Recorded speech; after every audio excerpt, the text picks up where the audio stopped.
Abra sua Bíblia no livro de Neemias. É o livro que nós estamos trabalhando, né? Já há alguns meses, na realidade. Nós estamos no capítulo de número 6 de Neemias. Neemias capítulo 6. Nós estaremos hoje expondo a partir do verso de número 15. Nós iremos do verso 15 até o verso 4 do capítulo 7 de Neemias. Se você puder dar um título a essa porção das Escrituras, eu sugiro o seguinte título: O Projeto Concluído. O Projeto Concluído, tá bom? É basicamente isso que essa porção vai nos falar na manhã de hoje. Podemos ler? Neemias 6, a partir do verso 15, nós estaremos indo até o verso 4 do capítulo de número 7. O texto sagrado nos diz assim: A reconstrução da muralha foi terminada aos 25 dias do mês de Elu, em 52 dias. Quando todos os inimigos ouviram isso, todos os gentios à nossa volta temeram e decaíram muito no seu próprio conceito, porque reconheceram que foi por intervenção do nosso Deus que fizemos esta obra. Também naqueles dias, alguns nobres de Judá escreveram muitas cartas a Tobias, e cartas de Tobias vinham para eles, pois muitos em Judá eram aliados dele, porque era genro de Secanias, filho de Ará, e o seu filho Joanã havia casado com a filha de Mesulão, filho de Berequias. Verso 19: Também falavam as suas boas ações na minha presença, e levavam a ele as minhas palavras. Tobias escrevia cartas para me amedrontar. Capítulo 7, verso 1. Depois de reconstruída a muralha e colocado os portões no seu lugar, estabelecidos os porteiros, os cantores e os levitas, eu nomeei Anani, meu irmão, e Ananias, comandante da fortaleza, para que cuidassem da segurança de Jerusalém. Ananias era homem fiel e temente a Deus, mais do que muitos outros. E eu lhes disse: os portões de Jerusalém não devem ser abertos antes que o sol faça sentir o seu calor. E os portões devem ser fechados e trancados enquanto os guardas ainda estão ali. Escolham guardas entre os moradores de Jerusalém, alguns para que fiquem nos postos de guarda e outros para que fiquem em frente das suas próprias casas. Verso 4, e aqui nós encerramos. A cidade era espaçosa e grande, mas havia pouca gente nela, e as casas ainda não haviam sido reconstruídas. Vamos orar? Deus, nós bendizemos a Ti por esse momento grandioso em Tua presença, onde meditaremos na Tua palavra, Senhor, e certamente isso trará crescimento espiritual na vida de cada um de nós.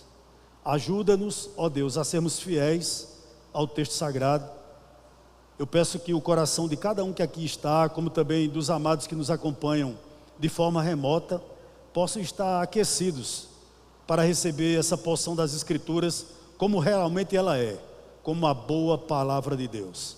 Faz isso em nosso meio nessa manhã, eu te peço e já te oro em nome do teu Filho amado Jesus Cristo, pois Ele vive e reina para todo sempre. Amém. Meus amados irmãos, no verso 15, uma nova data aparece nesse capítulo, nesse versículo, melhor dizendo. 25 dias do mês de Elu. O mês de Elu corresponde no nosso calendário ao mês de outubro, né? E Neemias faz esse registro.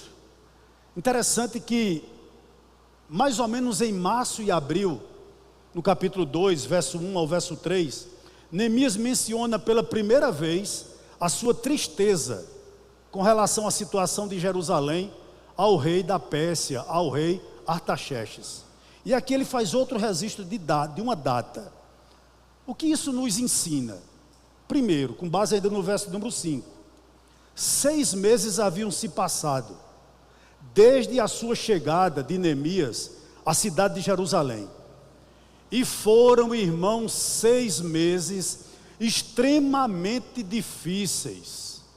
Foram 6 meses que Neemias esteve extremamente ocupado. Se não, vamos relembrar. o que nós ouvimos aqui em aulas anteriores. Vamos lá? Primeiro, Neemias faz inspeção de como se achava Jerusalém. Absolutamente tudo destruído. Muros derrubados, templo destruído, casas acabadas, o povo que estava lá em extrema miséria. Segundo, ele planeja um projeto de reconstrução dos muros.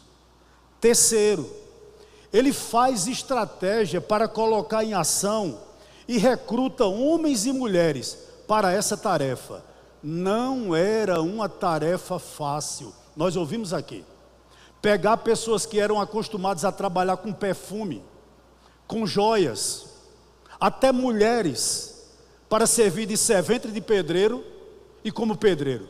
Colocar a mão na massa, na colher de pedreiro, na argamassa, em pedras extremamente volumosas, sem praticamente nenhuma força mecânica, em termos de máquina, mas só a força do braço. Veja que desafiador. Quarto, ele motivou nos momentos com zelo e com visão, para que as pessoas pudessem se doar para a obra. Houve motivação. Houve também, da parte de Neemias, uns incentivos para que a obra fosse feita com zelo, e que a visão não diminuísse. Neemias os animou em face da oposição crescente. Estão lembrados?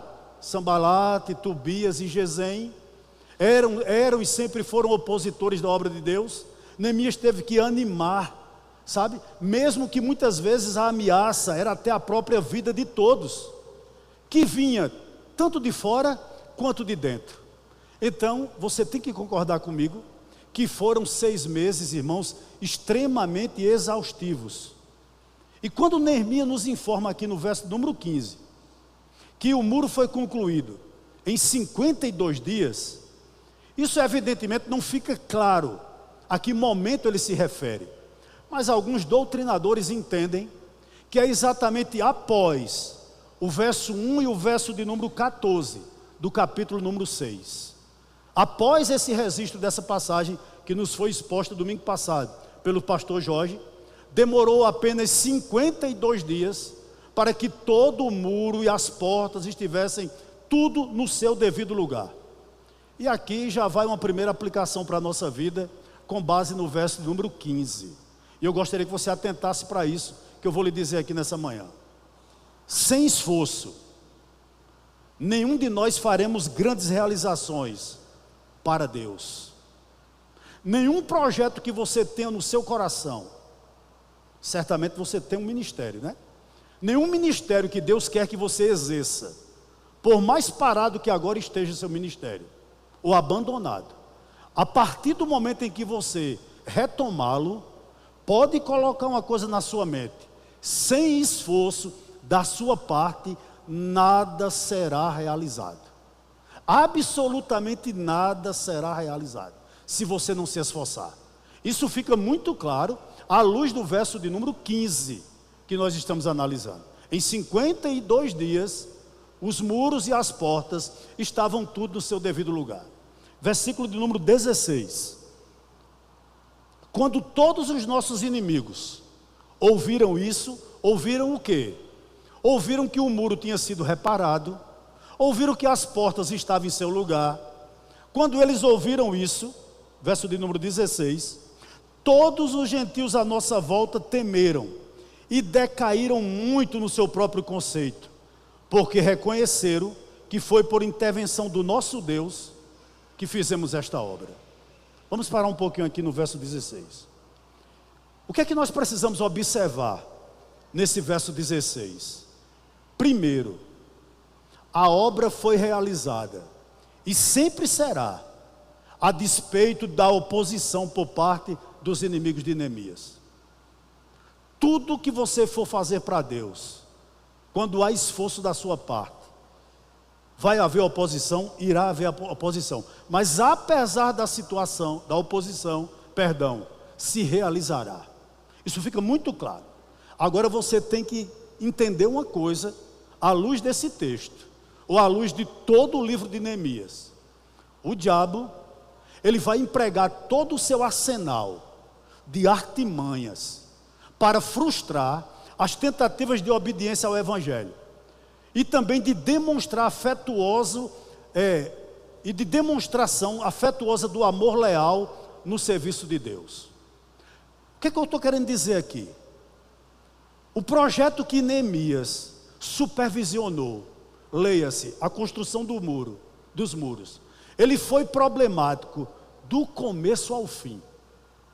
Me parece, irmãos, à luz desse livro, que Neemias não teve um dia de paz, desde que ele resolveu fazer alguma coisa para Deus, desde que ele resolveu fazer isso. Mas a conclusão foi um sinal, a conclusão dos muros foi um sinal do triunfo do bem sobre o mal. O que é que nós podemos aprender aqui?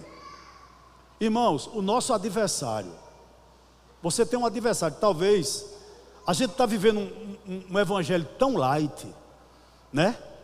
Tão, irmãos, distorcido, que parece que o diabo, ele é simplesmente uma lenda.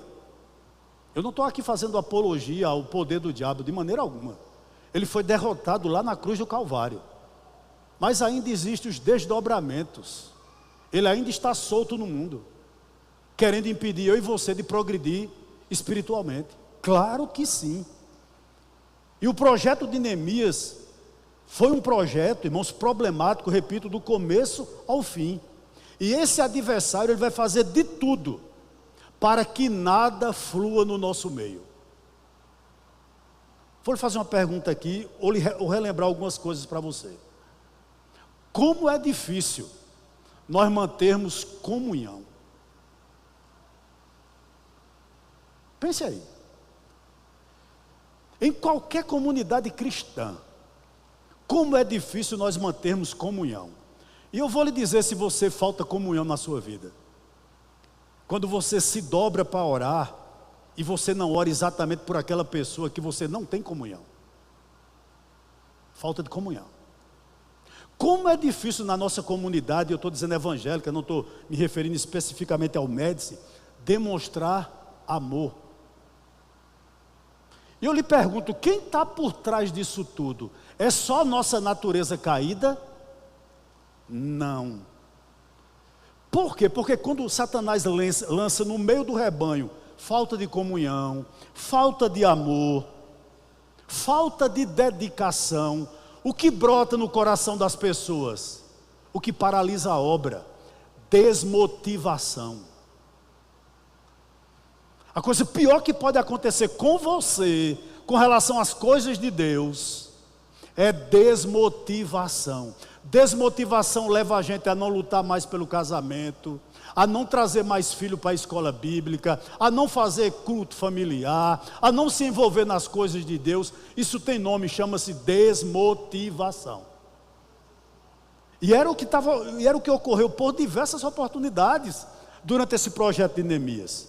Mas é uma segunda lição para nós, além de dizer que a obra foi realizada a despeito da oposição por parte dos inimigos. Segundo, houve um testemunho eloquente.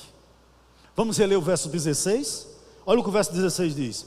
Quando todos os inimigos ouviram isso, todos os gentios, leia-se pagãos, à nossa volta temeram e decaíram muito no seu próprio conceito, porque reconheceram que foi por intervenção do nosso Deus que fizemos esta obra.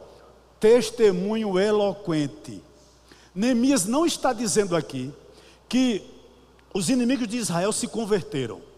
Pode até ter havido alguma conversão, mas não é isso que o texto está nos dizendo. O que ele está dizendo aqui é que eles testemunharam, os gentios, eles testemunharam, eles viram o que um homem que se deixa ser conduzido pelo Senhor pode fazer.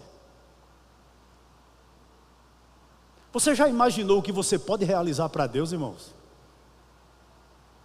Você já imaginou isso? A partir do momento em que você se dispuser, é isso que Neemias está trabalhando aqui.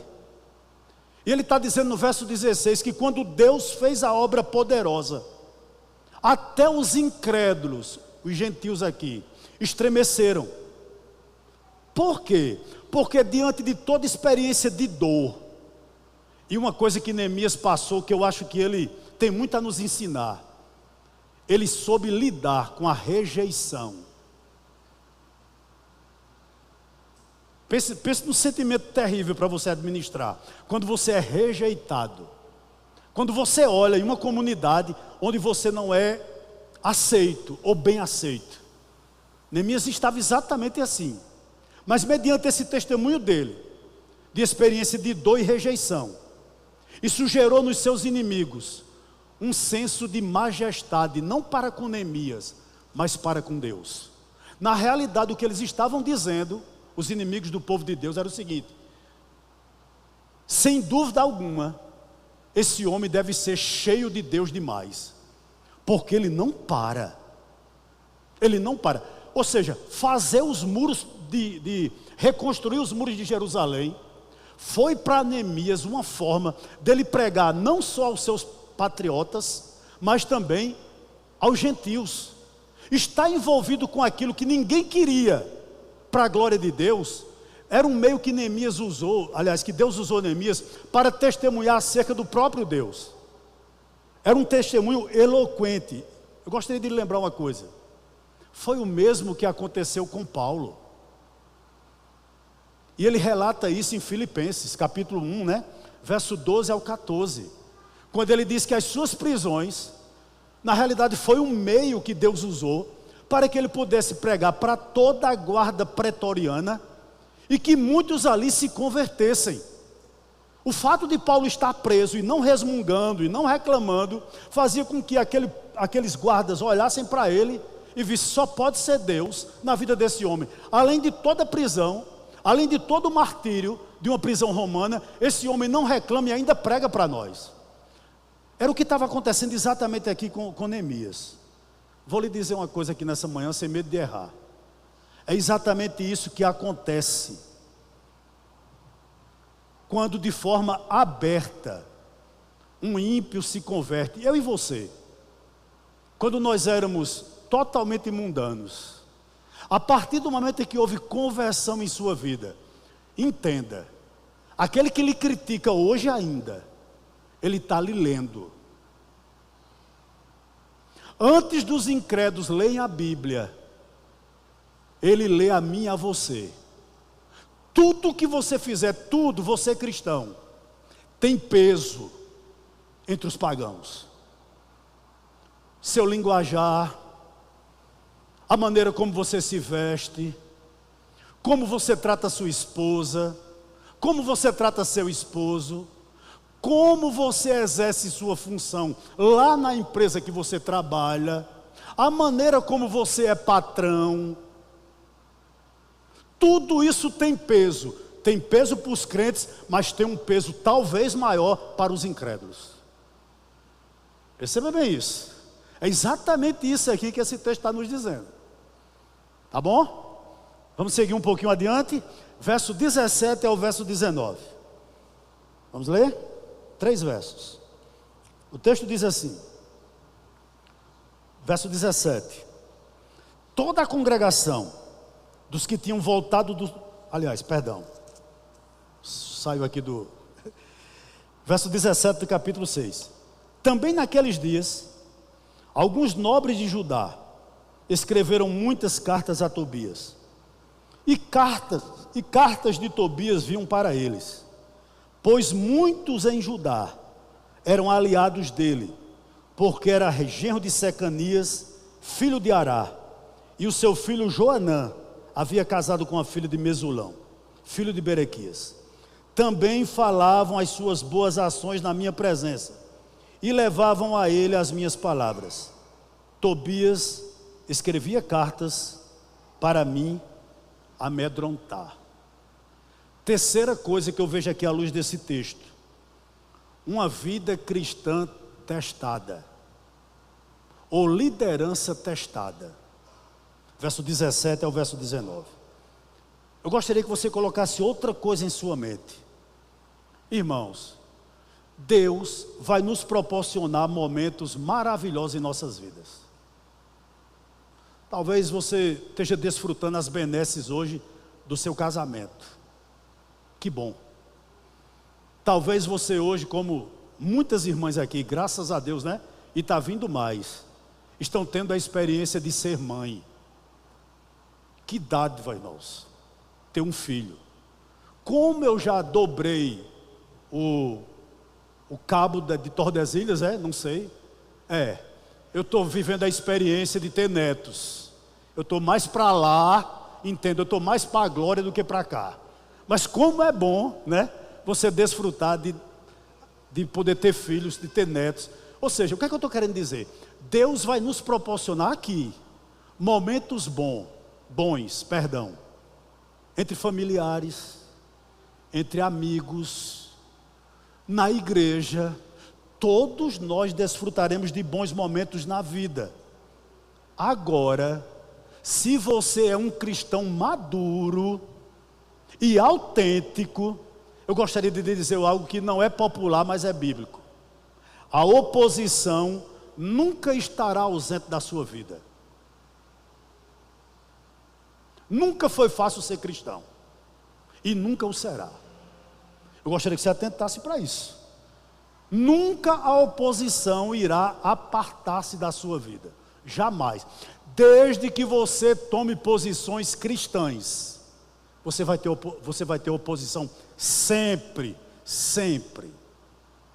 Por que eu estou dizendo isso? Quem era Tobias, irmãos? Quem era Tobias? Primeiro ponto, Tobias era um amonita. A gente viu isso aqui. Tobias era abertamente, ele não escondia de ninguém, um opositor da obra de Deus. Isso é claro, tá bom? Então ele era um pagão, ele era ao mesmo tempo um opositor aberto. Sabe aquela pessoa que fala mal abertamente da igreja, mal mesmo? Esse era Tobias. Guarde essa informação aí no seu coração. Terceiro, ele era alguém movido pela avareza. Tobias era alguém que fazia de forma aberta também negócios ilícitos. Capítulo 13, do 1 ao 3 você lê. Os amonitas eram peritos em fazer isso. Com base nisso aqui, o que é que eu gostaria que ficasse claro para nós? Antes de nós adentrarmos no verso 17 ao 19. O caráter de Tobias era deformado. E olha o que ocorre a partir do verso 17, eu vou reler. Também naqueles dias, alguns nobres de Judá escreveram muitas cartas a Tobias. E cartas de Tobias vinham para eles. Apenas a parte A do verso 18. Pois muitos em Judá eram aliados dele. Vamos parar um pouquinho aqui. Meus amados irmãos, quando eu meditava nesse texto para trazer esse estudo para vocês, quando eu cheguei nessa porção aqui do verso 17, uma coisa ficou clara para mim. Tobias tinha negócios e envolvimento com a elite de Judá. Ou seja, quem tinha dinheiro em Jerusalém, os empresários de Jerusalém, as pessoas que mandavam no cofre de Jerusalém, tinham ligações com Tobias. Os crentes ricos de Jerusalém. Atente para esse fato. Se não bastasse isso, né? Ou seja, tudo isso que eu falei aqui a você, os negócios em comum, as negociatas em comum com o povo judeu, também Tobias tinha laços familiares com os judeus, apesar de ser um amonita. Presta atenção no que eu vou dizer aqui. O verso de número 18 nos informa que ele, Tobias, era genro de Secanias, filho de Ará. Quem é essa pessoa? Neemias 12:3 diz quem era. Esse homem era um sacerdote, era um pastor, nos dias de hoje, correspondente a um pastor. Então Tobias, né, casou-se com uma crente, sendo ele um pagão. Pense num negócio complicado. Pense num negócio complicado. Crente casando com um pagão. Complicado demais, irmãos. Pode ser a melhor pessoa do mundo, não tem a mesma fé que você. Lá na frente dá problema, está aqui. Né? Neemias conseguiu casar com a filha de um pastor. Mas não só isso. Ele teve um filho. Vamos adiante no verso de número 18. E o seu filho, está aí uma boa opção para botar o nome aí, das próximas crianças que vai nascer no Presidente Médici, se for menino, Joanã. Joanã havia casado com a filha de Mesulão, outro nome muito, muito sugestivo. Filho de Berequias, outro nome bíblico sugestivo. Tá certo? O que é que ocorre aqui, irmãos? O filho de Tobias, que era casado com a filha de um pastor, Tobias, né? Casou com a filha de Mesulão. Quem era Mesulão?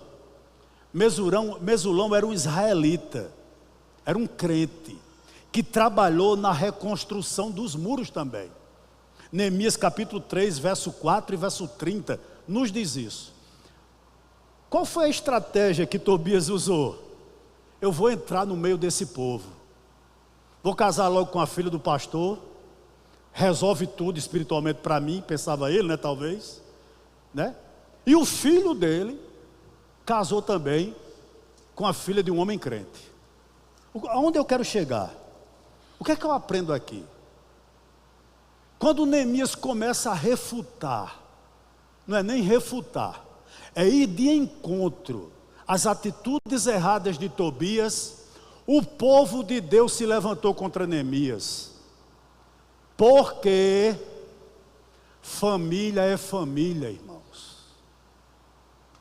Família é família. E aqui cabe uma lição para nós. Como é difícil, mesmo no nosso meio, um pai ou uma mãe, reconhecer erro dos filhos. É a nossa geração. Meu filho, pastor Júnior é um nome fictício. Juninho está errado, tá, Juninho tá não. Eu conheço meu filho. Era o que estava ocorrendo aqui, meu irmão, meus irmãos. Neemias, quando começou a ir de encontro às atitudes erradas de Tobias, mexeu num vespeiro. É difícil ou não é? É muito difícil nós, como maridos, reconhecer para nossa esposa que nós estamos errados. É muito difícil a esposa reconhecer biblicamente que está errada diante do marido. Como isso é difícil. E se alguém for interferir, família é família. A tendência nossa é ficar do lado da nossa família, mesmo que esteja errada. Era o que estava ocorrendo aqui. Né? Era o que estava ocorrendo aqui. Qual é o ponto? Eu gostaria que você abrisse seus ouvidos muito para o que eu vou dizer aqui. Por que isso estava ocorrendo aqui? Vou lhe dizer. Um amor, uma amizade pecaminosa, leva a alianças pecaminosas. Cuidado, mas muito cuidado com quem você se relaciona. Quer fazer juízo de valor sobre uma pessoa? Veja seu ciclo de amizade. Já lhe diz tudo. Precisa buscar mais em outro canto não. Quer fazer juízo de valor sobre alguém? Veja quem são seus amigos. Quem se reúne com ele? Pronto. Já disse tudo. É exatamente isso aqui que estava ocorrendo. Outra coisa que eu aprendo aqui. Essas alianças familiares, contrárias à palavra de Deus, fizeram com que os nobres de Judá esquecessem absolutamente de todos os ataques anteriores de Tobias. E isso gerou uma campanha de intriga. Meus amados irmãos, Você notou aqui nos versos que nós lemos, que haviam cartas de Tobias para o povo e do povo para Tobias? O que é que o texto está nos dizendo aqui? Fofoca. Isso é explícito no verso 19. Começou a haver fofoca contra quem? Contra Neemias. Isso é muito claro aqui. Começaram a minar a liderança de Neemias. Deixa eu lhe dizer algo aqui. Uma das grandes estratégias de Satanás, em qualquer igreja, eu vou usar o exemplo daqui, não é que esteja ocorrendo aqui, irmãos, vou usar apenas exemplo. Se o diabo conseguir difamar pastor Jorge, pastor Euder, ou pastor Jamerson, a partir do momento em que, por exemplo, pastor Jorge pegar a Bíblia aqui para expor, você não recebe. Você não recebe. É ou não é? Calma que meu tablet não é tão digital. Ele está caindo. Esse meu tablet eu tenho que melhorar ele, tá certo? Amém? Você não recebe. Né? Se o diabo mina o nosso caráter, nos difama, mesmo sendo mentira, você está aí, não está recebendo nada do que o pregador está falando. Era exatamente isso que estava ocorrendo aqui. Uma tática maligna, usada por Tobias e pelos nobres, ainda, infelizmente, irmãos, é utilizada hoje nas nossas comunidades. O que é que eu estou querendo dizer? Há um ditado que diz o seguinte, olha: é dito que se não for possível atacar o princípio, deve-se atacar o homem por trás do princípio. O que é que eu estou querendo dizer? Os inimigos não conseguiam derrubar o muro. Já que nós não conseguimos derrubar o muro, vamos derrubar quem está por trás do muro. Quem é que estava por trás do muro? Neemias. Quando a liderança é minada, irmãos, a tendência da igreja é definhar. Por isso que eu sempre digo aqui, liderança, irmãos, toda liderança tem influência, seja para o bem ou seja para o mal. Não existe liderança neutra, não existe. Vamos um pouquinho adiante. Interessante aqui que deu-se início, né, a uma campanha de intriga. Você já viu que uma campanha de intriga, uma hora ou outra, algumas pessoas começam a aderir a ela? Não é verdade? Você pode espalhar uma mentira, daqui a pouco você vai estar vendendo essa mentira como verdade. Nosso país é cheio dessas coisas. Não é verdade? Olha para o cenário político, não quero entrar em detalhe.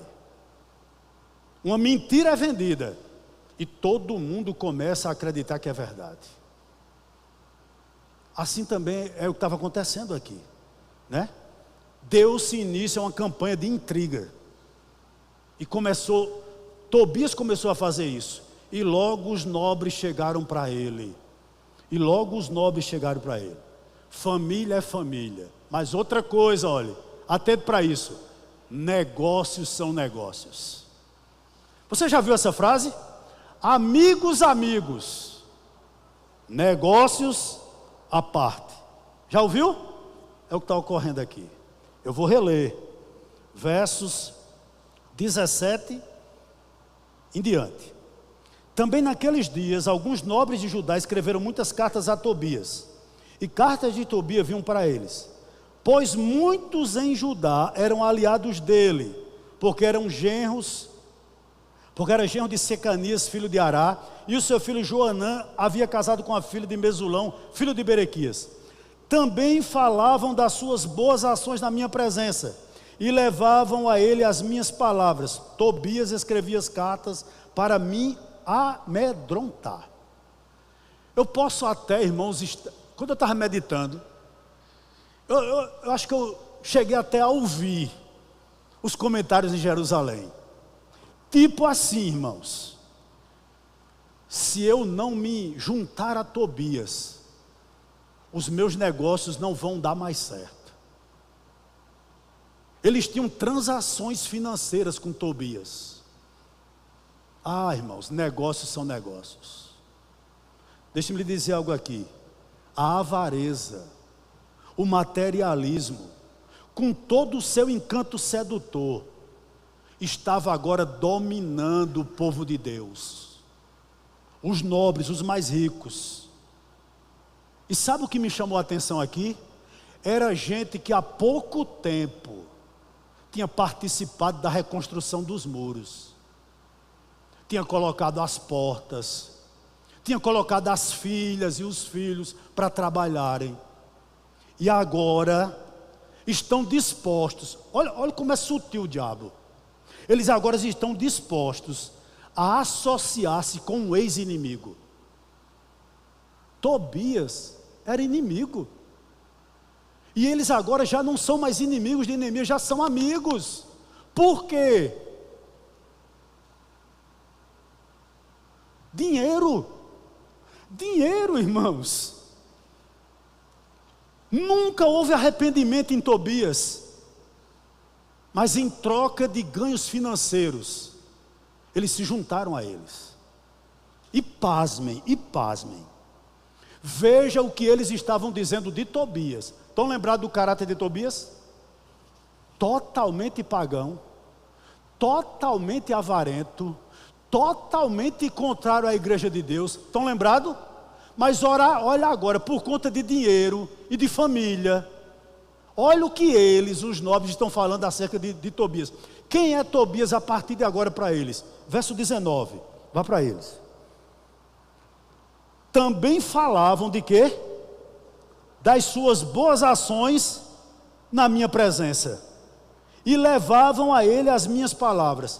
Pare um pouquinho aqui, eu posso parafrasear para você? Me permita parafrasear esse verso 19, a parte A. Sabe o que os nobres estavam falando sobre Tobias a Neemias? Mas Neemias, eu tenho uma novidade muito boa para você. E Neemias deve ter dito assim: o que? Me diga. Sabe Tobias? A gente descobriu, pense num homem bom. A gente estava muito enganado acerca. Isso é uma. Já ouviu esse termo? Isso é uma benção. Já ouviu esse termo? Acaba não paga ninguém, é totalmente fora. Duas mulheres, totalmente troncho. Isso é uma benção. Era exatamente como estavam vendendo Tobias. Pense num cara bom. Você estava enganado, Neemias, acerca de Tobias. Ei, irmãos, quando o dinheiro, eu tenho muito medo dessa questão, né?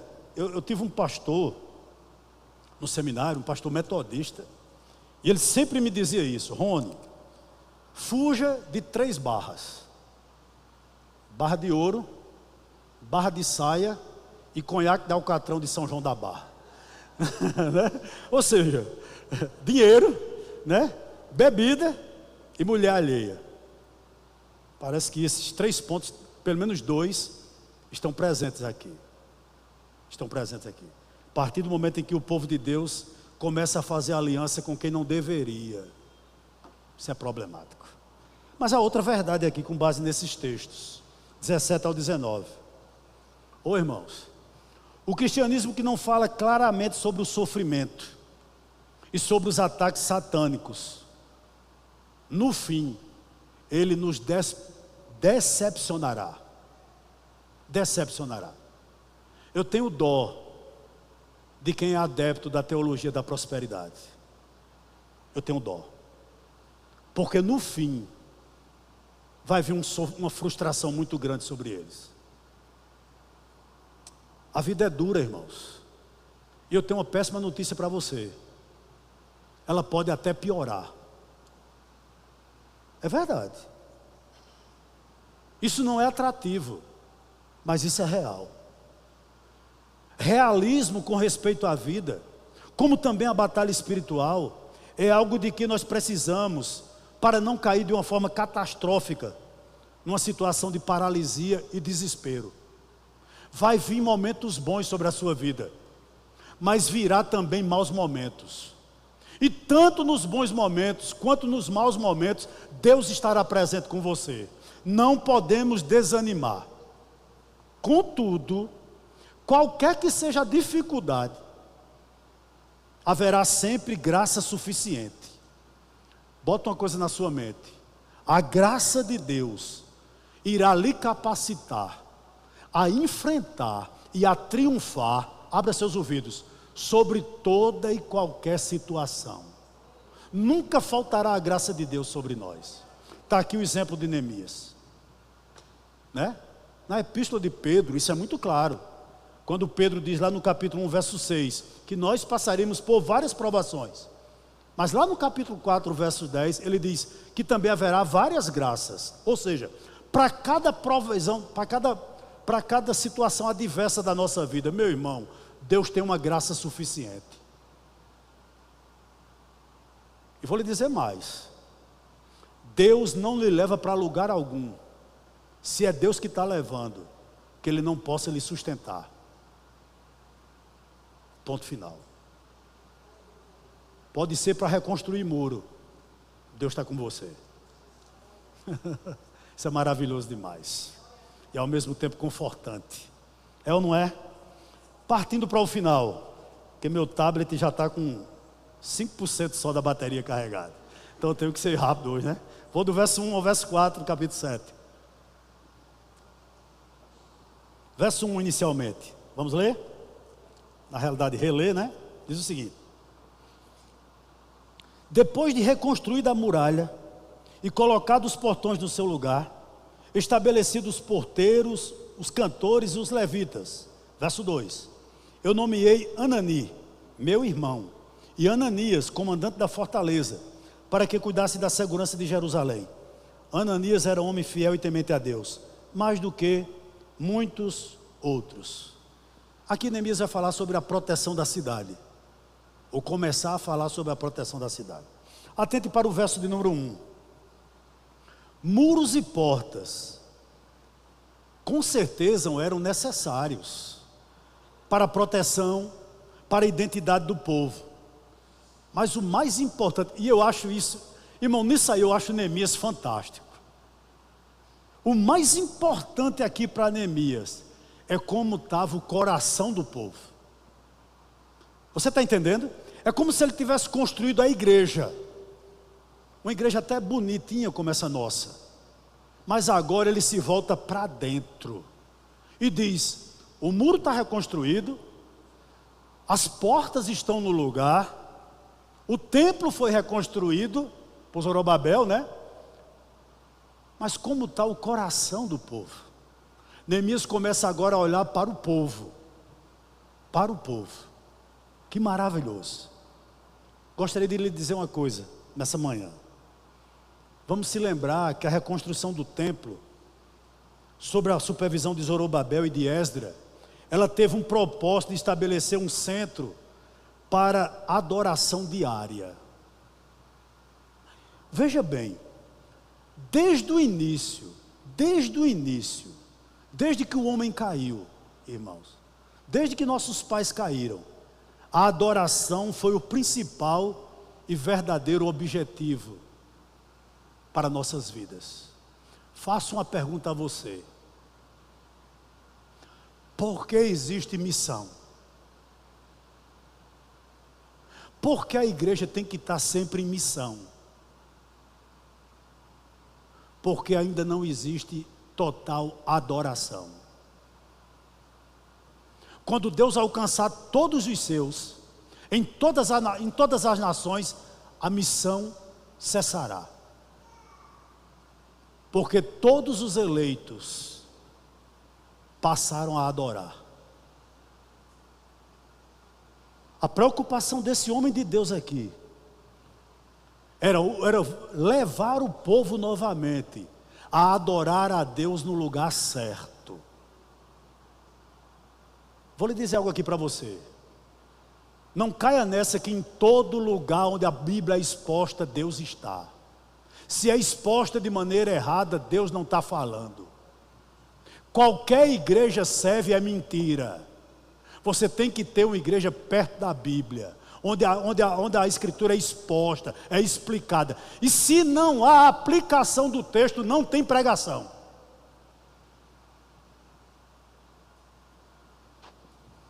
Pregou, falou, não aplicou, o sermão está incompleto. O desafio do pregador é trazer um texto de milhares de anos para a necessidade da igreja hoje. Cuspidor de microfone tem muito, eu sou um. Pregador são poucos. Eu vou pregar, vá, expõe o texto. Explica o texto. E lembre-se, aplique o texto. Senão o povo vai voltar do mesmo jeito. Né? A preocupação de Neemias era essa. O capítulo 8 é um capítulo fantástico. Aguarda o capítulo 8, né? Vai ser fantástico. Irmãos, a construção do templo, a alegria de contemplar a provisão de Deus, tudo isso é maravilhoso. Talvez você não saiba, nós nos reunimos aqui numa latada. Eu estou na igreja agora, dia 9 de agosto, vai completar 16 anos que eu estou aqui. Que eu sou pastor dessa igreja, 16 anos. Tudo que Deus fez aqui, não foi eu não, tudo que Deus foi aqui é maravilhoso. Às vezes a gente fica, eu pelo menos fico, né? Porque eu participei da construção de tudo, eu fui guardado as devidas proporções, eu fui o Neemias daqui, certo? Com a ajuda dos irmãos, evidentemente. Quando a gente contempla isso aqui, diz, mas Deus, isso tudo, mas isso aqui seria desnecessário, ou tornava-se, irmãos, inútil, se nós começássemos apenas para olhar para a estrutura, e a igreja deixasse de pregar a verdade, e de alcançar os perdidos. A preocupação de Neemias agora com o povo é o seguinte: não fica olhando para as portas não, não fica olhando para os muros reconstruídos, não. Olhe para vocês, olhe para a família de vocês, olhe para o estado espiritual de vocês. Está ruim, vamos melhorar, né? Essa era a preocupação de Neemias, e por isso eu sou apaixonado por Neemias. É um dos livros, irmão, do Antigo Testamento que eu mais gosto, é Neemias. Louvado seja Deus por isso.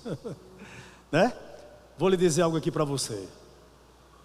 Todos nós fomos criados para o louvor e para a glória de Deus. O fim último do homem é adorar a Deus. Se isso não acontece nas nossas vidas, irmãos, não vale a pena viver. Não vale a pena viver. Tá bom? Verso 2, vamos para ele. Mas antes, deixa eu dizer, dar aqui uma palhinha ainda no verso 1. Me lembrei agora. Depois de reconstruída a muralha e colocado os portões no seu lugar, estabelecidos os porteiros, os cantores e os levitas. Deixa eu dar esse detalhe, eu não posso passar despercebido por ele. Neemias colocou porteiro na portaria, cantor para louvar, e os levitas, evidentemente, para cuidar do templo. Tá bom? O que é que eu aprendo aqui?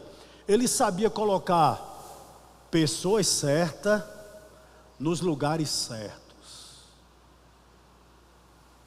Se você botar seu filhinho para ser cuidado por mim na EBD, lá na salinha infantil, à noite ele vai ter pesadelo. Está vendo? Porque eu não tenho dom para cuidar de criança, eu não sei ensinar criança, entendeu? Eu não tenho dom para criar criança. Não sei se você tem, para cuidar, para lidar com... Não tenho dom para isso. Oh, Jesus. Se você puder me dar um tablet, faça isso, por gentileza. Estou achando que é isso, que essa folha está caindo tanto hoje. É para dizer a você que eu estou precisando de um tablet. Brincadeira, irmãos. Tá bom? Mas Neemias sabia colocar as pessoas certas no lugar certo. Posso lhe fazer uma pergunta aqui, muito pessoal? Como é triste você ir num culto, já aconteceu muito comigo, não aqui no Médici, onde o pregador prega, e você ora, Senhor, que acabe logo. Não é? Porque ele falou tudo, menos a Bíblia. É cansativo. M. Boldes dizia o seguinte: homens mortos tiram de si sermões mortos, e sermões mortos matam. E é verdade. É cansativo. É cansativo. Por quê? Porque há pessoas que não estão certas nos lugares certos. Se eu abrir aqui a minha voz para cantar, você se desvia. Não, acho lindo quem tem o dom. Eu não tenho. Né? Eu não tenho. Vamos adiante. Verso 2. Vamos para ele agora? Eu nomeei Anani, ou Anani, meu irmão, e Ananias, comandante da fortaleza, para que cuidasse da segurança de Jerusalém. Ananias era homem fiel e temente a Deus, mais do que muitos outros. Parar um pouquinho aqui. Lhe fazer uma pergunta. Que tipo de liderança nós queremos? Verso 2. Ou posso refazer a pergunta: que tipo de liderança você é? Todos nós aqui exercemos alguma liderança. Os homens na sua casa, né? As mulheres também. Liderança no seu lar, as casadas. Todos nós aqui, de uma certa forma, exercemos lideranças. Que tipo de liderança nós somos? Ou que tipo de liderança nós queremos? Parece que Neemias nos ensina aqui. Irmãos, que qualidade nós procuramos? Por exemplo, que liderança nós queremos para os jovens? Que liderança nós queremos para o louvor? Que liderança nós temos escolhidos para a nossa igreja? Obreiros, presbíteros. Que liderança nós queremos? Parece que Neemias nos dá alguns princípios aqui. Hoje em dia se escolhe muito se o cara é legal. Eu vejo isso em muito lugar. Vou escolher um líder para jovem. O cara tem que ser descolado, tem que ser popular, tem que chegar assim e dizer: eu estou blugado. Eu não sei nem o que é isso, né? Entendeu? Tem que ser legal, tem que ser... Eu não tenho nada contra essas coisas, mas a minha pergunta é o seguinte: quanto à piedade transparente, por que ela não é mais buscada? Vida com Deus já não vale mais para a gente escolher nossas lideranças? Parece que Neemias nos dá aqui, irmãos, um norte. Será, meu irmão, que piedade transparente não é um requisito? Eu acredito que ainda é. E Neemias nos ensina isso. Em primeiro lugar, ele diz o seguinte, olha, no verso 2: eu nomeei Anani, meu irmão. Possivelmente esse homem era irmão de sangue de Neemias. Interessante, umas coisas me chamam a atenção na vida desse líder que Neemias nomeia. Não pelo fato dele ser irmão de sangue de Neemias. Não, absolutamente não. Mas por quê? É ele, Anani, quem vai a Jerusalém. De Jerusalém até a Pérsia, mais de 1000 quilômetros. Fazer o quê? Informar a Neemias a situação que Jerusalém se encontra. Ou seja, Anani era a ponte entre o caos da cidade, e a sua restauração. Ver o povo dele daquela maneira incomodava Anani, e ele foi atrás de Neemias, né? Para que Neemias pudesse ajudá-lo, fazer alguma coisa pelo povo dele. Segundo, Anani era um homem corajoso, ele era um homem abnegado. Irmãos, lembre-se do seguinte: havia um decreto para que a obra não fosse realizada mais, antes de Neemias ir para lá. Isso está muito claro no livro de Esdras, capítulo 4, verso 16. O fato de Anani sair de Jerusalém, de Jerusalém e até a Pérsia, colocava a vida dele em jogo. Ele colocou a vida dele em jogo. Por conta de quê? Por conta do seu povo. Liderança não tem que pensar primeiramente nele, tem que pensar primeiramente nos outros. Você que lidera a sua família, você pensa sobre isso? O estado espiritual dos seus filhos? Como vai ser seu casamento? Como está sendo? Nós levamos isso em conta quando mudamos de trabalho, quando mudamos de um lugar para outro. Isso é pesado na balança? Pense sobre isso. As discórdias dentro do lar, será que vai afetar meu filho, minha filha? Pense sobre isso, irmãos. Então Anani se preocupou mais nos outros do que em si. Mas Neemias também nomeou um homem chamado Ananias.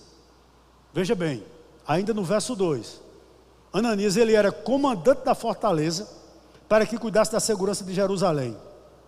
Ananias era um homem fiel e temente a Deus, mais do que muitos outros. Pare um pouquinho aqui nessa manhã. Primeiro, Ananias era um homem fiel. O que significa isso? Ele possuía valores absolutos. Ananias não se corrompia. Há um dito que diz o seguinte: todo homem tem seu preço. Já ouviu? Isso é diabólico. Isso é diabólico. Quem é temente a Deus, irmãos, quem é homem fiel, perdão, não se corrompe. É uma pessoa digna de confiança. É esse tipo de liderança que nós queremos. Alguém que você possa dar as costas e ir para casa tranquilo. Você é assim? Se você é assim, você serve para reconstruir muro. Se você não é assim, você não serve. Digno de confiança, que não transgride seus valores. Mas segunda coisa de Ananias, ele é alguém temente a Deus. Em outras palavras, ele leva Deus a sério.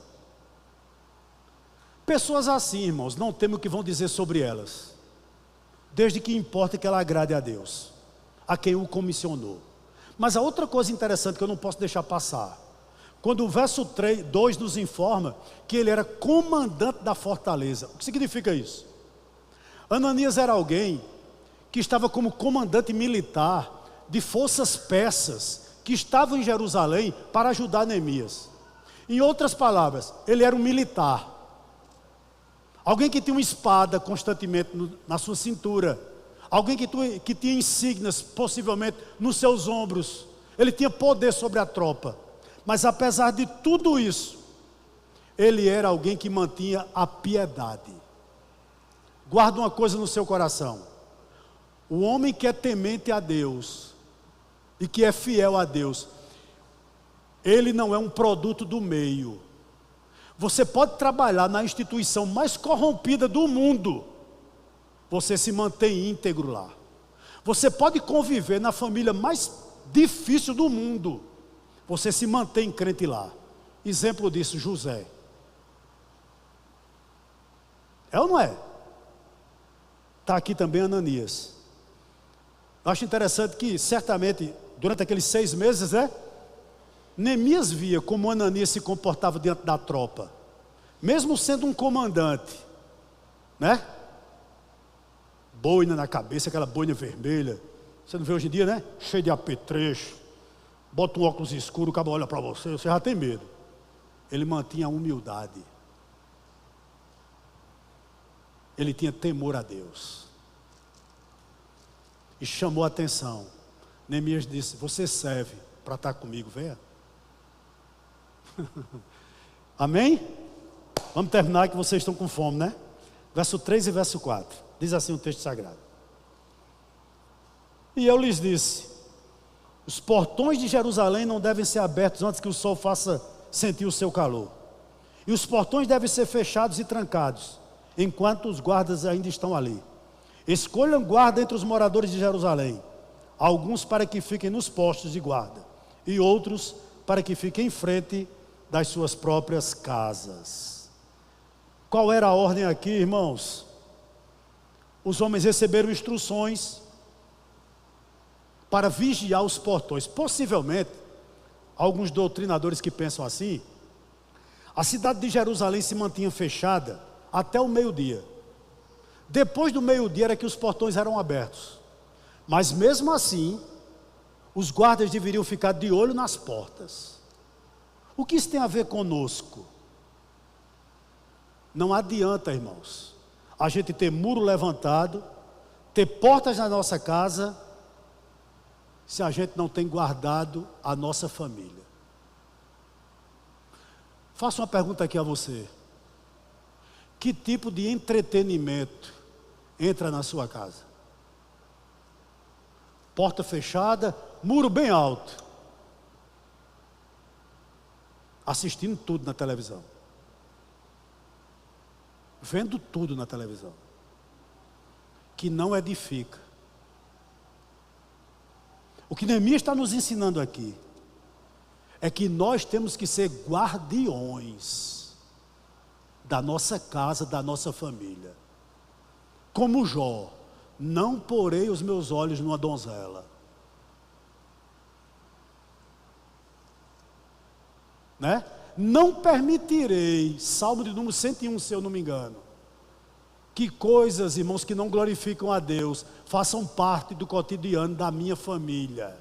Não porei os meus olhos em coisas injustas, em coisas de Belial, em coisas que podem me desviar. Não porei meu olho. Seja Instagram, seja Facebook, se lhe corrompe, se fala da vida que não deve, se fala algo para você que não deve, não acesse. Pronto.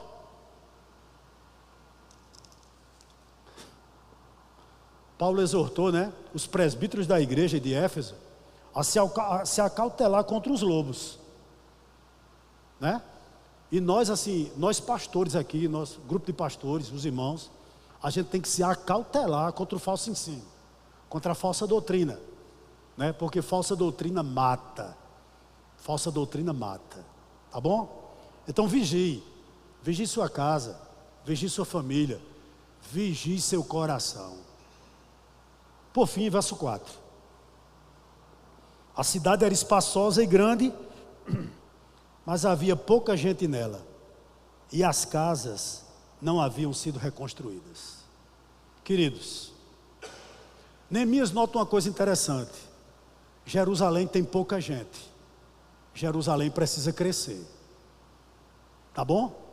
O que é que eu gostaria de dizer aqui? A igreja do Médici tem pouca gente, a igreja do Médici precisa crescer. Eu lhe pergunto, vai crescer para onde? Né?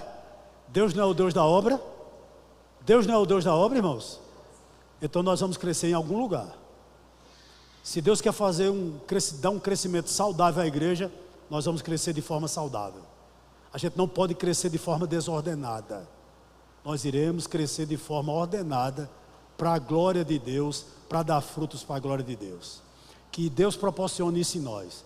Talvez você olhe para o seu coração e diga: pastor, eu preciso crescer. Eu tenho algo ali a dizer também, e eu também. A gente não pode crescer de qualquer maneira. Nós vamos crescer fundamentado na palavra, para a glória de Deus, para que o nome do Senhor seja cada dia mais glorificado em nossas vidas. Amém? Que Deus aplique essa palavra no seu coração na manhã de hoje, em nome de Jesus. Amém.